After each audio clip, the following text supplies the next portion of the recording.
Movimiento rectilíneo uniforme, que corresponde a la rama de la física que se llama cinemática, que estudia el movimiento.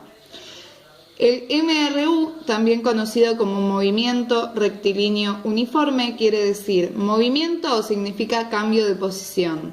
Rectilíneo quiere decir que se realiza en línea recta, y uniforme viene de velocidad constante, quiere decir que en este tipo de movimiento todo el recorrido se va a realizar a la misma velocidad. Vamos a ver a partir de ahora distintos ejemplos y formas de aplicar este movimiento a algunos problemas y situaciones cotidianas. Las unidades en las que se expresan las diferentes magnitudes. Por ejemplo, la velocidad se puede expresar en kilómetros por hora, que por ejemplo los velocímetros de los autos vienen expresados en esta unidad. También se pueden expresar en metros sobre segundo y también se pueden expresar en centímetros por minuto. Hay otras formas de expresarlos, pero estas tres son las más comunes. Con respecto a la posición, también se puede expresar en kilómetros, en metros, en centímetros, en decímetros, en hectómetros, en otras unidades, pero estas tres en milímetros, pero estas tres son las más comunes. Con respecto al tiempo, se puede expresar en horas, en minutos o en segundos. Por ejemplo, un auto se desplaza a 108 km por hora, también podríamos decir que se desplaza a 30 metros sobre segundo. 108 kilómetros es una equivalencia con 30 metros sobre segundo, y lo que tenemos que hacer es un pasaje de unidades. En este caso me va a quedar 108, que es la velocidad en kilómetros, por 1000, que es los kilómetros, o sea, un kilómetro equivale a 1000 metros, dividido 3600, que es el tiempo. Una hora expresada en segundos. Entonces es 108 por 1000, 108.000.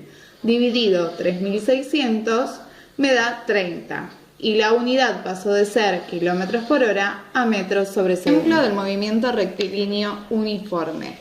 Las fórmulas que podemos llegar a utilizar en base a lo que el problema o situación nos pida es la ecuación de velocidad, que es posición final, o sea, hasta dónde llegó, menos la posición inicial, que es donde se encontraba en un comienzo, dividido el tiempo empleado en hacer ese cambio de posición.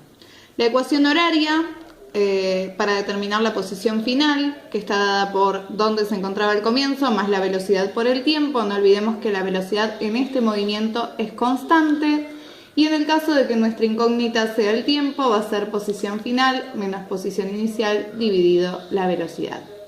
Bien, vamos a verlo con un ejemplo. Dice, un corredor se desplaza con velocidad constante, ha recorrido 5 kilómetros en una hora. Determinar su velocidad y la posición a las 2, 4 y 6 horas. Bien, veamos qué datos tenemos. Sabemos que se desplaza con movimiento rectilíneo uniforme porque nos indica que va a velocidad constante. Sabemos que en una hora pudo recorrer 5 kilómetros. Entonces tenemos la posición inicial, la vamos a tomar como 0, eso se selecciona arbitrariamente porque este problema no aclara lo contrario. Entonces posición inicial 0 kilómetros, posición final 5 kilómetros, que fue la distancia que recorrió el corredor, y el tiempo empleado, que es 1 hora. Bien, vamos a calcular la velocidad. La velocidad va a ser la posición final menos la inicial dividido el tiempo. Entonces son 5 kilómetros menos 0 kilómetros dividido 1 hora. 5 dividido 1 da 5 y la unidad es kilómetros por hora. Para calcular la posición a medida que el tiempo avanza, sabemos que va a llevar siempre la misma velocidad. Por lo tanto, la ecuación a utilizar es la de dónde se encuentra esa persona en determinado tiempo. Posición inicial ya la habíamos seleccionado, era 0 kilómetros, o sea, le está partiendo de lo que se dice el origen. La velocidad la acabamos de calcular en el punto anterior, va a ser 5 kilómetros por hora y el tiempo que va a tardar, o sea, dónde queremos saber dónde se encuentra a las 2 horas, ese va a ser el tiempo. Sería 5 por 2, 10, más 0, 10, horas se va a ir con horas y nos va a dar su posición final, o sea que este corredor, habiendo transcurrido 2 horas y teniendo una velocidad constante de 5 kilómetros por hora, va a ser 10 kilómetros. En el caso de las 4 horas y de las 6, lo único que hay que hacer es reemplazar en esta misma ecuación el 2 por el 4 y luego por el 6. Quedaría 5 por 4, 20 kilómetros, es la distancia que hubiese recorrido en 4 horas. Y 6 por 5 es 30, la posición final transcurridas 6 horas sería 30 kilómetros. Otro ejemplo de movimiento rectilíneo uniforme dice: un auto que se desplaza con MRU, por lo tanto su velocidad va a ser constante, parte del origen con una velocidad de 40 kilómetros por hora. Determinar el tiempo que le llevará recorrer 120 kilómetros. Recordemos que 40 kilómetros por hora, que es la velocidad con que se desplaza, se va a mantener durante todo su recorrido. Todo su recorrido, en este caso, va a ser de 120 kilómetros. Entonces, por ejemplo, nosotros nos encontramos en el origen, va a ser 0 kilómetros, nos vamos a ir desplazando en el tiempo que queremos conocer hasta llegar al kilómetro 120. Vamos a ver qué datos tenemos. Entonces dijimos, posición inicial 0, posición final 120, a dónde queremos llegar, la velocidad constante de 40 kilómetros por hora y el tiempo va a ser nuestra incógnita. Vamos a utilizar la ecuación para determinar el tiempo, que es posición final menos inicial dividido el tiempo. Entonces va a ser 120 kilómetros menos 0 kilómetros dividido 40 kilómetros por hora. 120 menos 0, 120. 120 dividido 40 me da 3 kilómetros. Se va a ir con kilómetros, por lo tanto la unidad va a ser horas.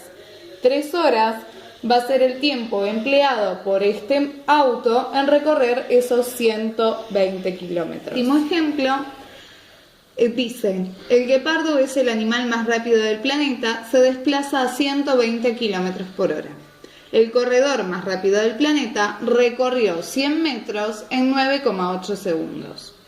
Compare sus velocidades y determine quién es el más rápido. Bien, tenemos la velocidad del guepardo, 120 kilómetros por hora. Pero ¿qué pasa cuando la queremos comparar con la del humano? Las unidades no son las mismas, porque si bien la velocidad del humano todavía no la conocemos, la vamos a tener que calcular con la ecuación de velocidad. Pero la velocidad del humano nos va a quedar expresada en metros sobre segundo, mientras que la del guepardo está en kilómetros por hora. Entonces, como vimos al principio, podemos transformar las unidades. Dijimos que la velocidad del guepardo era 120 kilómetros por hora. Entonces vamos a escribir 120 por 1000 dividido 3600 y vamos a tener la velocidad del guepardo expresada en metros sobre segundo. 33,34 es 120 kilómetros por hora expresado en metros sobre segundo. Bien, vamos a calcular la velocidad de Usain Bolt, que es el corredor más rápido del planeta. Va a ser posición final menos posición inicial dividido el tiempo. Entonces dijimos que partió del origen y recorrió 100 metros, que es la posición final, en 9,8 segundos. 100 menos 0 es 100, dividido en 9,8 es 10,2 metros sobre segundo. 10,2 metros sobre segundo es la velocidad de Usain Bolt, mientras que la del guepardo es 33,34 metros sobre segundo. Por lo tanto, estamos viendo al ganador.